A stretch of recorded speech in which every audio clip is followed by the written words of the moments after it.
umeanza. Kwa hiyo moto ulivyoanza, nikamwita jirani yangu mwenye hiyo ofisi. Nilipiga kelele sana, nikamwita jina lake.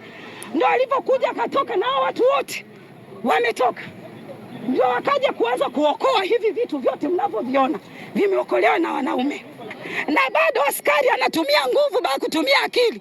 Anapiga haya mabomu, hao ndio waliokoa hii mizigo. Hivi vitu vyote kwa ajili ya wananchi. Ingekuwa ni watu wabaya, hivi vitu vyote vingeteketea. Tukaanza kuokoa vyumba hadi vyumba, lakini kuna vyumba vimeteketea na fire tumewafuata mpaka pale kwenye ofisi yao, wanasema tunakuja. Moto umeanza kuanza saa 11:30. Yaani moto umekula vyumba vyote na vitu vya watu vimeteketea. Unavyoona wananchi wameokoa hivi vitu vyote. Hivi vyote vimeokolewa na wananchi, unavyoviona vimezagaa vyote hapa.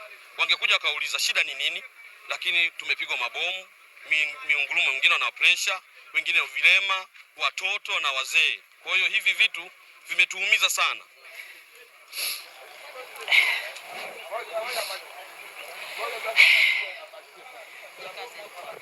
Yaani moto mimi chanzo sikujua ni nini, kwa sababu nilikuwa nimekaa tu hapo sebleni.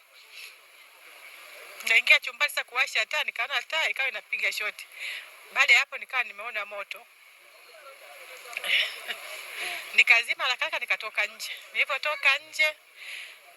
Nilipotoka nje ndo nakutana na moshi umetanda chumba cha jirani yangu hapo.